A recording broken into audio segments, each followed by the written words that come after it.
todas y a todos. Bueno, yo estoy súper contenta de estar aquí porque el año pasado lo intentamos, yo no pude venir.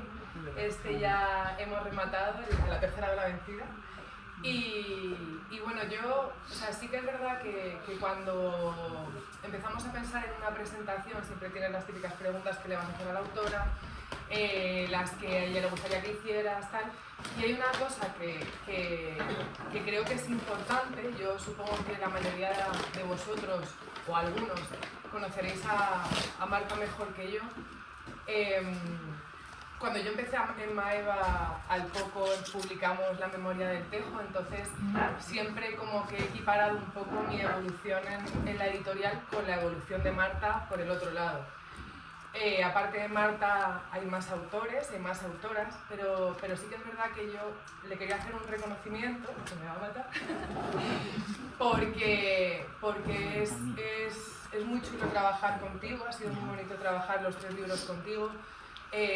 A lo largo de todo el proceso del libro se pasan por un montón de personas, un montón de manos, hay que ceder muchas veces, hay que tener paciencia. Marta lo ha tenido siempre, lo ha puesto siempre súper fácil. Y te iba a decir que no te aplaudieran, pero yo quiero que le aplaudáis porque creo que...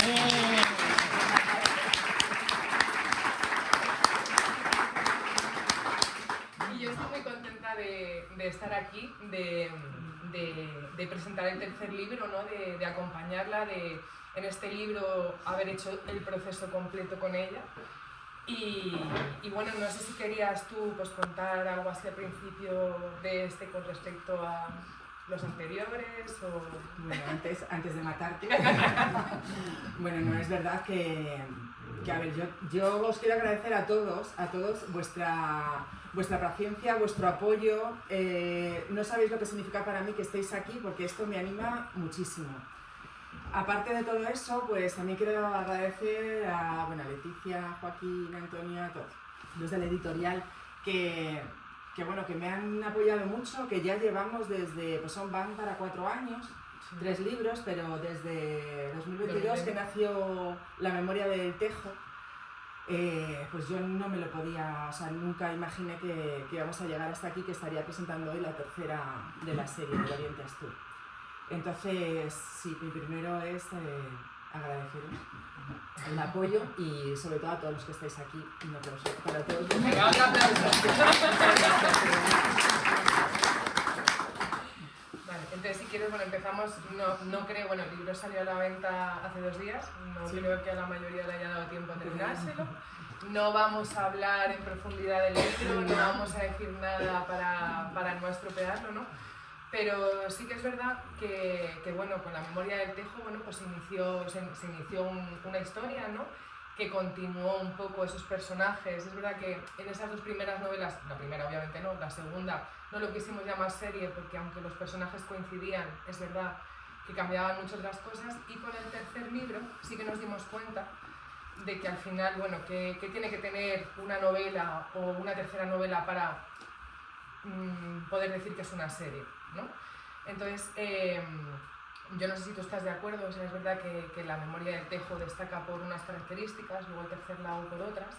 Entonces, tú con esas 2 novelas anteriores, ¿tú imaginabas que seguiría una tercera, que harías alguna variación, querías continuar los personajes?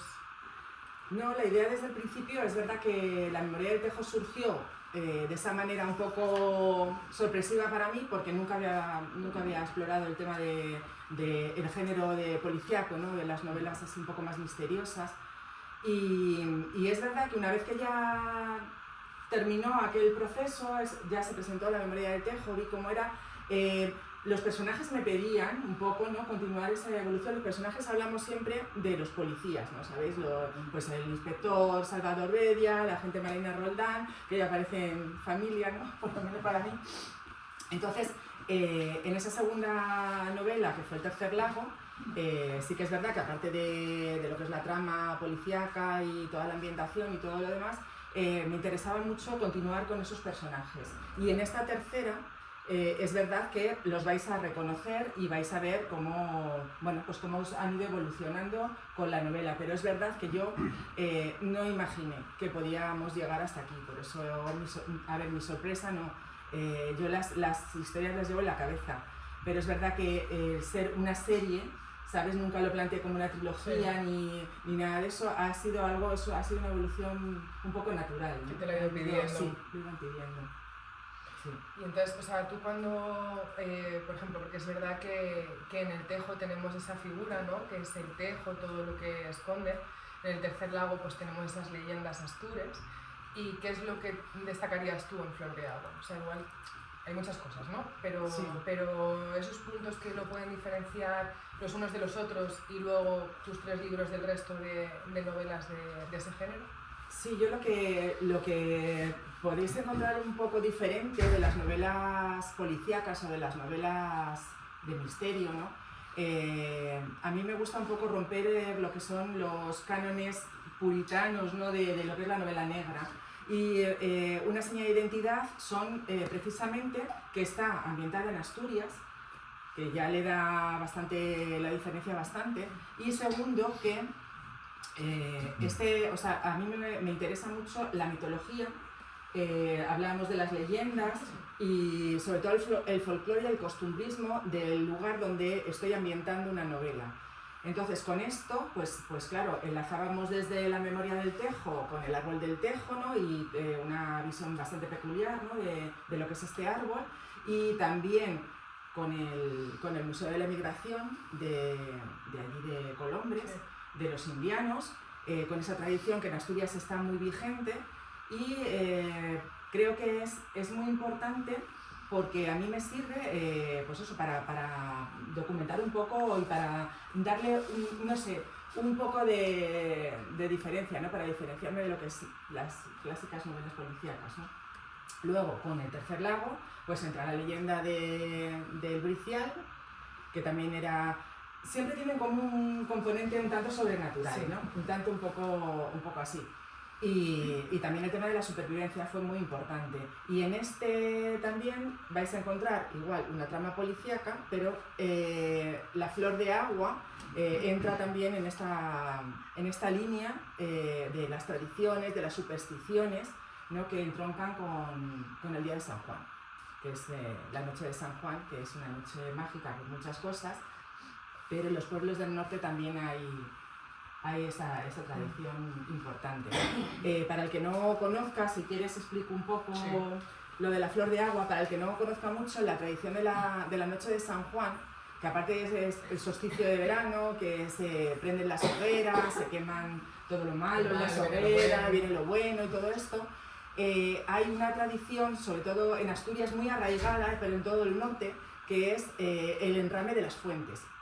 Ellos lo que hacen es que colocan flores, ramas, las adornan muy bonitas, porque la creencia es que en la primera luz que incide en la mañana de San Juan, la primera luz que incide sobre las fuentes o sobre los arroyos, esos reflejos que crean el agua tienen propiedades. Unos dicen que curativas, otros que son de protección, otros dicen que son propiedades mágicas, y entonces hay gente que bebe ese agua, que la recoge incluso en los cántaros y se las lleva a su casa, porque bueno, pues creen realmente que es como, pues no sé, como cuando vas a la fuente de tal que vas a pedir matrimonio, o que vas a pedir, pues es algo así, ¿no? Entonces es justo la luz del amanecer. Con tanto cuidado que si tú llegas la primera y te bebes ese agua, tienes que colocar una rama o flores para que los que vengan detrás ya sepan que ya no está la flor de agua, ¿no? Entonces, esta flor de agua, en la tradición, en los símbolos, un poco, si nos adentramos un poco en la tipología de todo esto, desde los celtas y los astures vienen representando este símbolo con una hexapétala, que es una flor de 6 pétalos, que la vais a encontrar en hórreos delante de los dinteles de las casas, y que en cada sitio se llama de una manera. Las hay que la llaman flor galana o estelas, ¿no? O ¿qué más, cómo las llaman? Ruedas celtas también, que es la flor que está en el libro, la que lleva las 6 puntas.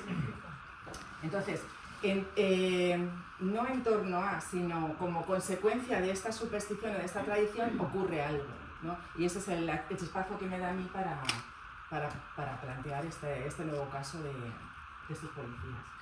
Y porque estaba yo pensando ahora, es verdad que, por ejemplo, en el tejo teníamos como, o sea, siempre está la trama policial, ¿no? Que además continúa en el tercer lago, continúa en Flor de Agua.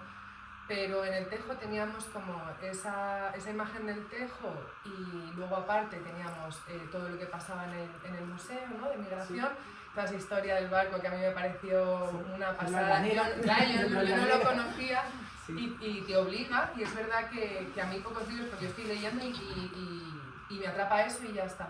Pero es verdad que con ese libro a mí me dio por hacer una cosa que no suelo hacer, que es luego ver si es verdad, claro, no, pero como más información, porque me parecía algo muy curioso y me llamaba mucho la atención que igual, oye, en los coles, en los institutos de allí sí que se estudia, pero es verdad que cosas así no llegaran a nosotros, me llamaba la atención. Luego en el tercer lago, bueno, pues teníamos Bricial, que yo eso sí que lo conocía por el lago de Covadonga. Claro, porque al final es, ¿no? Pero luego teníamos como el movimiento Prepe, que a mí ahí me rompiste porque yo no sabía ni por dónde me venía. Y en Flor de Agua pasa un poco eso, es verdad que tenemos esa mitología y ese cuento, ¿no? Esa leyenda de la Flor de Agua. Y luego, como aparte de la policial, otra historia paralela que tú también provocas un poco,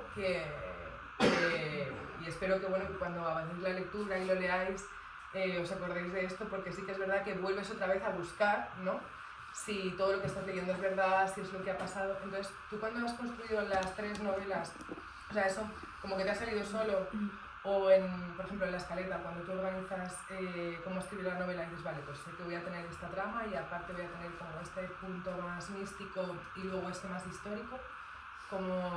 Sí, es algo así, es un recurso estilístico, ¿no? De mantener lo que es limpia, una trama policial limpia, que lo hemos hablado muchas veces, que es muy complicado porque tienes que ir encajando las piezas, ¿no? Sobre todo me interesa mucho luego cuando termino, pues con ella, mis lectores cero, ¿no? Que me dice, mira, te has equivocado, los zapatos que dices que los llevaba brochados, resulta que luego no, había un cenicero colocado en no sé dónde, resulta que dio la vuelta a la curva, o sea, todas esas cosas que a mí se me pueden escapar y que son muy necesarias para construir esa trama policíaca, porque tiene que encajar perfectamente, o sea, no se te puede escapar nada. Pero es verdad que a mí, aparte de que me gusta, yo soy historiadora, me gusta mucho incluir, pues eso, temas históricos o de arquitectura o algo así, y luego el chispazo ese de esas cosas místicas, ¿no? Que a mí me parecen muy chulas, o sobre todo la mitología asturiana, que es muy desconocida, ¿no? Y entonces, bueno, pues aporto un poquito mi granito de arena, ¿no? Para que la gente le suene un poco de qué va.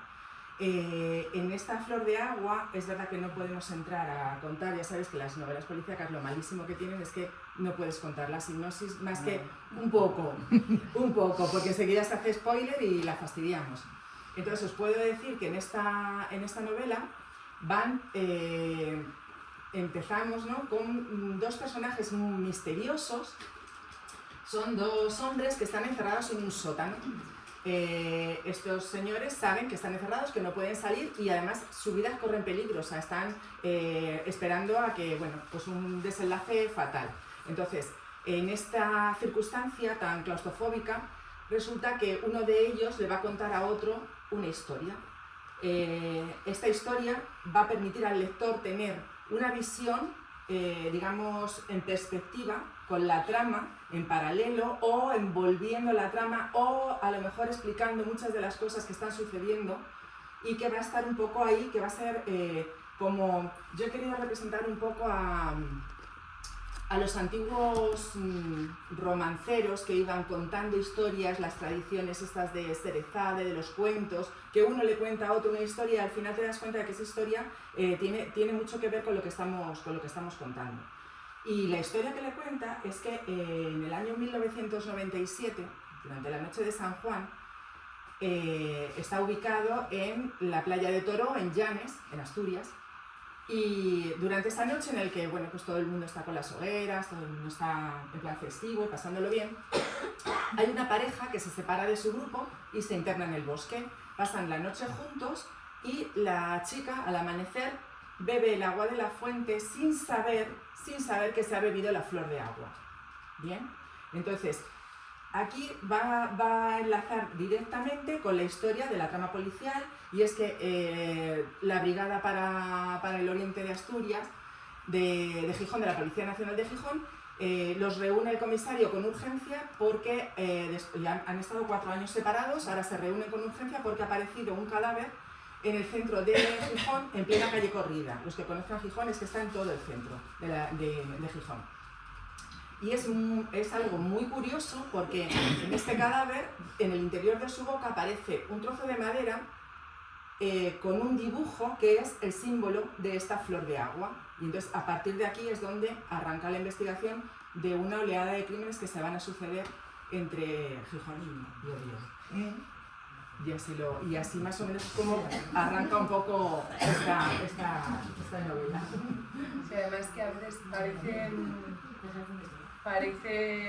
Bueno, por eso en el principio. Es un resumen muy resumido. No he destripado nada de nada. Que hay que seguir avanzando. Exactamente. O sea, si lo pone ahí. Lo que va aquí, o sea, no he destripado nada. Es simplemente para ponernos en situación. O sea que... Yo no he dicho nada porque me habías amenazado. Nada, no se puede decir nada. Hay cosas que no se pueden contar, pero esto sí. Sí, pero además es verdad que a la hora de narrar, ¿no? En esos 3 tiempos, o sea, nos vamos a esos 2 hombres, luego nos vamos al 97, luego nos vamos a la actualidad, pero no son esos 2 hombres los que nos cuentan la historia, sino otras personas, ¿no? Entonces, o sea, a la hora de construir una novela en esos 3 tiempos, o sea, hay veces, o sea, mientras tú estás escribiendo, por ejemplo, hay veces que igual una escena o un tiempo te pide más que otra, te puede dar miedo y igual estoy desarrollando mucho el pasado y me estoy olvidando del presente. O sea, ¿cómo haces para que todo ocurra en paralelo y el lector no se centre solo en algo del 97, por ejemplo, sino también en lo que está pasando con la brigada y en lo que está pasando con... Procuro que vayan bastante equilibradas, pero es complicado conseguir un equilibrio para que, lo que tú dices, para que que se separen bastante claras, pero yo muchas veces me pongo en modo lectora.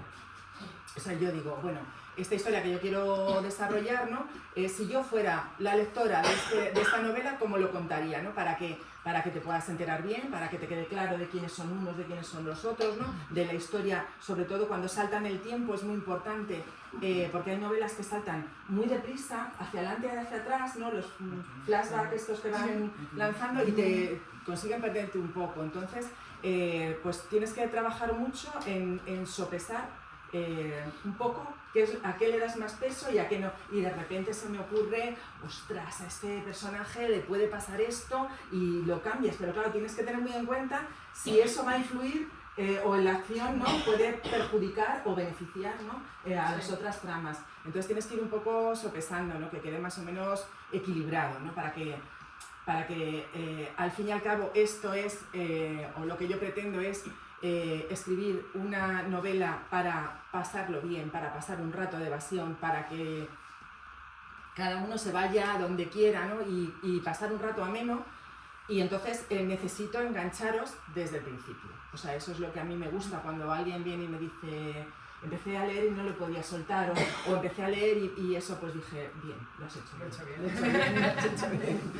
Sí, además yo creo que eso sí que lo has conseguido porque yo he habido otros libros que no es que tengan la misma estructura, pero sí que saltan de un protagonista a otro, o incluso algo al pasado, flashback y demás, y siempre hay una historia que te llama más la atención. Entonces tú estás leyendo y estás diciendo, venga, a ver si termino pronto porque yo me quiero ir a lo que estaba pasando hace 20 años. Sí. Pero en este caso, es verdad que tanto la trama, claro, empiezas con la flor de agua, con esa mitología y dices, ostras, yo quiero saber más. Pero claro, luego te está presentando a esos policías que hacía 4 años que no se veían. Que tenemos a 2 protagonistas que cada vez son más potentes, ¿no? Que son Marina y Beria, que han evolucionado muchísimo a lo largo de esas 3 novelas, ¿no? Y de los años que han trabajado juntos. Entonces es como, dices, bueno, salto de un sitio a otro, pero no tengo prisa por terminar esta parte, porque... Sí, porque te va claro, porque me está dando lo que yo necesito, ¿no? O sea, tenemos como esa parte más mitológica, más bonita, más histórica. Sí, pero luego tienes la trama policial, en esta novela tiene mucho peso, además, los forenses también, o sea, lo que es la investigación forense también he intentado darle más peso. Y luego lo que tú dices, Salvador Bedia y Marina Roldán les pasan cosas, Sabéis que son 4 policías, son Bedia y Roldán, que son los más así, y luego está Lino Cueto, que es, digamos, como el que está la gente más ayudante, y luego la que tiene un poquito más de la que lleva la psicología, ¿no? Y la trama un poco psicológica, que es Nora Sirgo. Entre los 4, que es este equipo, son los que van a tener que resolver, porque este crimen es muy complicado, o sea, tiene muchas ramas. No solamente es el hecho de que aparezca un cadáver, que, a ver, me tenía que cargar a alguien, sí o sí, esa tienes que dar así. Entonces no solamente es el hecho de que aparezca un cadáver, sino de que realmente cuando empiezan a tirar del hilo tengan muchos hilos de donde tirar. Y eso es lo que yo pretendía, ¿no? Que sea un poquito más... O sea, yo lo que sí que he notado con los... Da como alegría, ¿no? Cuando vuelves a encontrarte con los personajes y claro, retomas cada punto en el que estaban ellos de manera personal. Y yo es verdad que, aparte de la primera novela, bueno, es esa presentación, ¿no? Pero creo que de las 3, yo es donde más evolución veo de todos los personajes. O sea, puede ser que es verdad que Bedia, bueno, vemos cómo va pasando lo suyo, Marina, bueno, pues también, pero luego lo que has comentado, ¿no? Personajes que igual estaban ahí un poco un perfil bajo, de repente te llevan a su terreno. Entonces, o sea, a la hora de construirlo, o sea, tú te habías puesto como objetivo, oye, pues voy a darle un empujoncito a asuntos que están un poco como en segundo plano, te lo va pidiendo, ahora te va pidiendo el material. Sí, ¿sabes qué pasa? Que con esa tercera me planteé eso, el darle un poco más de peso a lo que es hacerla más policíaca. La vais a notar también más urbana, porque le doy mucho peso a la ciudad de Gijón y a la ciudad de Oviedo. A ver, nosotros hablar de ciudades allí son bastante más amables, son más pequeñas, ¿no? Pero aún así es un entorno más urbano. Pero es verdad que también el entorno de Llanes, ya me vengo desde las montañas y tal, y os voy a traer más hacia la costa y a los acantilados, ¿no? Que los acantilados allí son increíbles, ¿no? Entonces, cambio un poco esto, y entonces la evolución de estos personajes tienen que ir con el tiempo. No solo los dos más potentes, ¿no? Que son Bedia y Marina, que también tienen lo suyo, porque claro, en las otras estas me echaban la peta la gente, me decía, pero pobrecita Marina, que la has dejado sin marido y ahora que no tiene a nadie, y ahora, claro, y esta pobre siempre está sufriendo, y es que fíjate lo que le ha pasado, y yo decía, bueno, pues a ver qué hago yo con esto, ¿no? Entonces claro, es una evolución que van pidiendo, ¿no? Tienes que imaginarte su vida, tienes que un poco decir, bueno, ¿y a esta mujer qué le hago yo ahora? O a él qué le hago yo, porque realmente, o sea, yo parto de la base de que los personajes, los policías son gente corriente, gente pues como nosotros, ¿no? Que les pasa de todo. Y mis personajes no son ni superhéroes, ni grandes, no son reyes, ni son nadie importante, son gente corriente, que les pasan cosas corrientes, que seguramente a alguno de los que está aquí pues le haya pasado algo parecido, ¿no?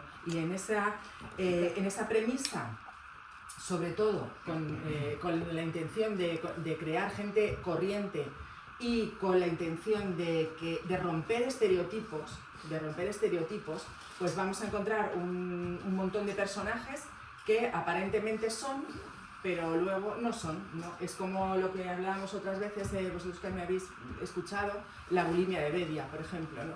Nadie se imagina que un inspector de la Policía Nacional pueda ser bulímico. Nadie se imagina que un trauma pueda afectar de una determinada manera a una persona y que pueda arrastrarlo durante tanto tiempo y al final le provoque pues un tema de exceso alimenticio, ¿no?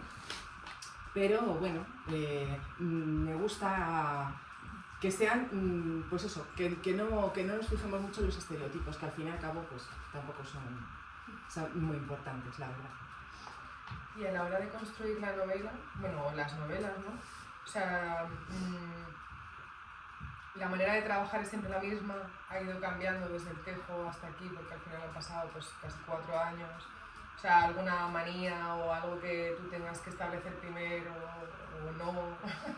Yo, a ver, para mi desgracia, lo digo con toda sinceridad, mi cabeza es muy caótica, o sea, yo procuro luego darle un orden, ¿no? Pero yo tengo muchas ideas que pues eso, las voy apuntando en miles de papelitos, en post-it, en el móvil, yo qué sé, te cojo un boli, dan una servilleta, porque se me ocurren muchas cosas. El problema es cuando ya sabes lo que quieres y empiezas a hacer una escaleta, de repente te sale un mazo así de papelitos y entonces dices, vale, ¿cómo encajo yo eso en esta historia que yo quiero contar? Porque realmente todo lo que hay ahí tiene que venir aquí, seguro. Aparte de la labor que hay antes de documentación, que esa me lleva, ya os lo he contado, pues casi un año antes, ¿no? De todo lo que lo que intento plasmar de historia, de arquitectura, de, no lo sé, de cosas que se puedan, que a mí me interesan, ¿no? Que digo, mira qué historia más chula que me han contado, ¿no? De un edificio que tuvo una historia peculiar, ¿no? Como es el caso de los indianos, ¿no? O de la leyenda del Bricial, que te contaban esto, o por ejemplo en Cangas, lo voy a decir, en el parador de Cangas, que tiene una parte de una iglesia preciosísima también, allí también venía lo del tema de Pelayo, en todas las figuras de los capiteles, de las columnas. Pues todo esto es una documentación previa que al final tiene que ir incluida en un momento determinado de la novela. Entonces, es verdad que soy muy caótica, pero necesito una escaleta, que es verdad que las escaletas antes eran de 2 hojas y ahora son de 45, ¿sabes? Cada vez voy aumentando porque he descubierto a medida que voy trabajando que cuanto más gorda la escaleta, más me aclaro yo mis ideas y más encajan todos los post-it en su sitio. Entonces me ayuda bastante. Y luego pues sigo escribiendo igual con mi cuaderno, mis bolis de colores a mano y luego ya pues voy haciendo un poco, pasándolo al ordenador con este método, hasta que te lo mando a ti y te digo, ya está, haz lo que puedas. Pero a mí, fíjate, me sorprendió, claro, luego ya pues nos conocemos y demás, pero cuando llegó la memoria del Tejo y empiezas a conocerte y a leer, y yo decía, pues una historiadora y escribiendo novela negra y no me cuadraba, o sea, no que no me cuadrara, que lo lógico hubiera sido, bueno, pues escribir una novela histórica, ¿no? Sí. Pero a mí me parece una de las cosas a destacar de ti es el decir, bueno, igual lo fácil hubiera sido esto, ¿no? Y yo me meto en una trama policial que igual los métodos los desconozco y tengo que tirarme 3 meses más viendo cómo es para que alguien que sí que los conozca le resulte. Entonces, eso fue como un reto, fue como algo que tú dijiste, bueno, lo vertebro así y luego ya cuento la historia que quiero contar, o... No, la memoria del Tejo fue al revés. O sea, realmente fue cuando llegué al Museo de la Emigración, cuando empezó esa historia a quitarme el sueño, a darme todo el rato. Yo tenía que contar una historia allí, en aquel museo de indianos, yo tenía que contarla.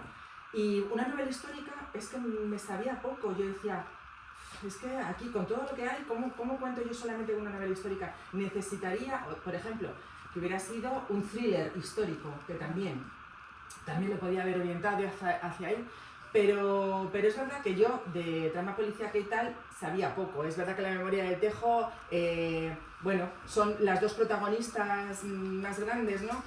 Que son las 2 policías, son las que van llevando la investigación, pero realmente no hay una trama policial. Eso lo he ido aprendiendo con el tiempo, he tenido que estudiar y documentarme, más o menos. A ver, tampoco soy súper purista, o sea, tampoco me interesa, porque no soy policía, o sea, no tengo ni forense ni nada, pero sí por lo menos un mínimo, ¿no? De presentar cómo ellos estructuran o cómo se organizan, ¿no? A la hora de investigar.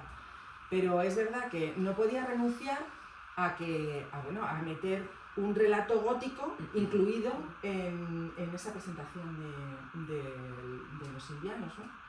Que es cuando el doctor intenta curar a esta chica, ¿no? en el hospital de psiquiátrico, ¿no? Y bueno, eso es un relato gótico al más estilo de terror, ¿no? Entonces, pero todo eso para que encajara, pues yo pensé, bueno, pues en una novela de misterio, no es una novela negra, es una novela de misterio, una novela policíaca, ¿por qué no? ¿Por qué no se puede incluir todo esto? Y la verdad es que yo de momento lo presenté así y parece que está gustando. Parece que está gustando, sí.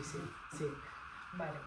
Bueno, no sé si alguien tiene alguna pregunta, porque estamos sacando un montón de temas, entonces si queréis comentar algo, no, seguid. Sí, si no, Bueno, pues, yo tengo que comentar. sí. Yo me he leído el libro y entonces yo te preguntaría, porque lo compré el miércoles y lo terminé ayer. Y es que estoy jubilado. Entonces, no voy a decir absolutamente nada, tú, la tumba. Pero, y casualmente cogí una revista de estas que anuncian para otoño y tal y cual, y vi tu entrevista. Y ahí dices en un momento determinado que llevas a tus personajes al límite. ¿Qué te pasas? Pobrecillos, les hago sufrir un poco. Es verdad que es lo que te decía, siempre, o sea... Ah, pues pasa, que está muy bien. No, sí, pero Sigue así.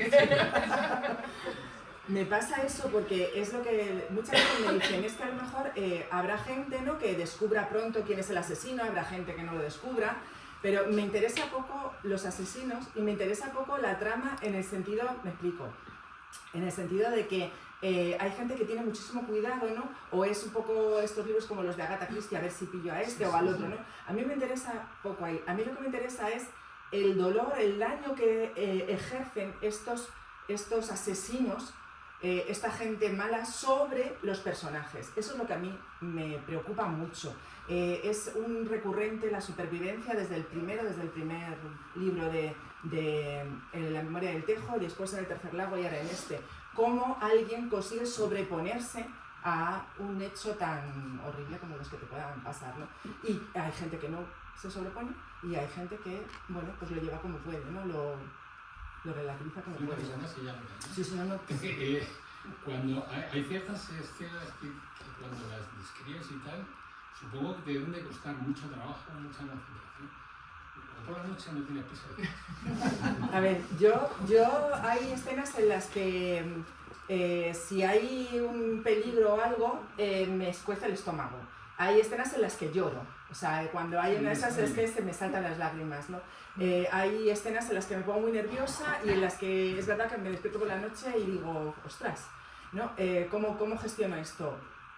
Sí, no sé escribir de otra forma. O sea, hay veces que escribo a golpe de ideas, o sea, es lo que te digo. Ahora mismo me provoca pues una música, un olor. Soy muy de olores, ¿no? Que también los incluyen las novelas.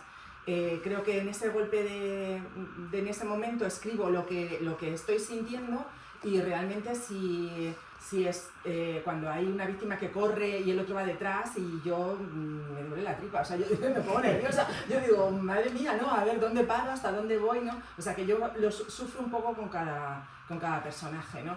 Y no quiero ponerme en la mente de los asesinos, aunque me pongo en la mayoría, porque al final... bueno, no cuento nada. En El tercer lago, que si lo habéis leído, en La memoria del Tejo, siempre os dejo un ¿y si? ¿Qué pasaría ahí? ¿Y yo qué hubiera hecho? ¿Y qué opino yo de este señor y de cómo se comportó? Bueno. Yo creo que a nivel psicológico, que no sé si tu pregunta iba por ahí, pero para mí este libro es verdad que a nivel psicología de los personajes, en ocasiones es el que más me ha costado consigues, o sea, que ponerte en su piel, ¿no? Y pasarlo mal, y hay escenas que son duras y hay escenas que son complicadas, luego hay otras en las que entiendes cosas que pasaban en los 2 libros anteriores y es como iluminación. O sea, yo a nivel, es verdad que yo tampoco sé de policial y habrá cosas que no encajen y creo que tampoco importa. O sea, creo que la esencia del libro es otra para mí. Y a nivel mental, ¿no? y a nivel psicológico creo que en esta lo he abordado, porque todo acaba encajando. Da igual que no sea un final cerrado, da igual que haya cosas por solucionar, pero ya has conseguido entender a todos los personajes, incluso a los que antes en las novelas anteriores tampoco les habías dado mucha bola, porque sí. Bueno, pues ya está. Sí. Pero como que consigues con esto, que tampoco sé...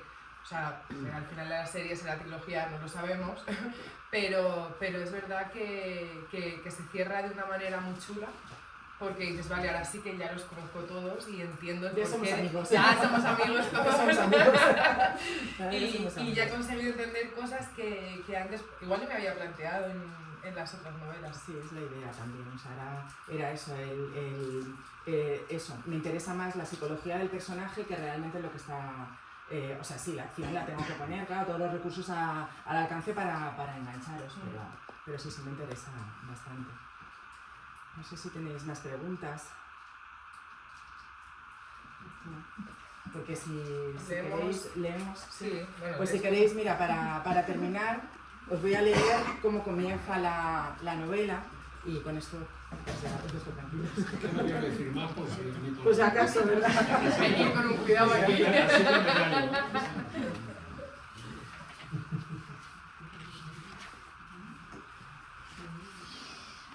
Era un 25 de agosto de 2023 y dice, no quería estar allí, no quería escucharlo, no quería conocer la verdad.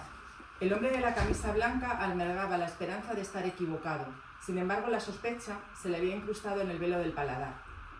La oscuridad total de la estancia envolvía a dos hombres situados uno frente a otro y sentados en un suelo de losetas mordisqueadas. Un frío húmedo y viscoso traspasaba la ropa hasta tocar la piel. Estaban encerrados en un sótano oscuro y hermético, sin ventanas, sin ventilación. La única salida era una puerta metálica cuyos anclajes se hundían en el suelo y convertían aquellas cuatro paredes en un agujero sellado. Los dos eran conscientes de que estaban encarcelados, aislados y sin posibilidad de pedir auxilio. Lo habían intentado todo antes de caer desfallecidos. Tal fuera el golpe que uno de ellos había recibido en la cabeza, o el aire irrespirable que los cercaba hasta asfixiarlos, lo que complicaba su situación. El hedor proveniente de un sumidero abierto en un rincón les abrasaba la garganta. La tensión crecía hasta acelerar los latidos del corazón. Ambos sabían que se trataba de un momento crucial. Por eso irguieron la postura y miraron a su alrededor, como el que sondea el terreno antes de avanzar. Estaban viviendo sus últimas horas. El hombre de la camisa roja permanecía quieto, doblado sobre las piernas y con la cabeza entre las manos. Era la viva imagen de la desesperación. El hombre de la camisa blanca presionaba un pañuelo sobre la herida de su cabeza mientras movía la pierna izquierda con la cadencia de una gota de agua. Conocía tanto a la persona que tenía enfrente que podía descifrar sus pensamientos, pero en contra de lo que esperaba, el hombre de la camisa roja levantó la cabeza y lo enfrentó. No sé cuánto tiempo vamos a estar encerrados aquí, ni siquiera si llegarán a tiempo de rescatarnos. En cualquier caso, disponemos de pocas horas. Los gases que respiramos acabarán por matarnos, así que voy a contarte una historia, dijo enjugándose la frente y se inclinó hacia él, palpando en la oscuridad. Tocó su reloj y una luz azulada rompió la negrura durante un instante. Vas a estar tentado de pensar que lo hago para exculparme, pero como comprobarás cuando termine, es necesario para contestar a todas tus preguntas. Te lo debo. Y continuó con una súplica. Solo te pido que me prestes atención. ¿Cómo te gusta que te escuches? Procura no adornar demasiado el relato como haces siempre. El hombre de la camisa roja tensó la espalda y entrelazó las manos. Para contar aquella historia necesitaba adoptar un tono de narrador que le diera la suficiente distancia de los hechos a modo de cuento. Pensaba que el momento crítico que estaban viviendo así lo requería. Llenó entonces de aire los pulmones, se aclaró la voz y comenzó. Así que... Se acabó.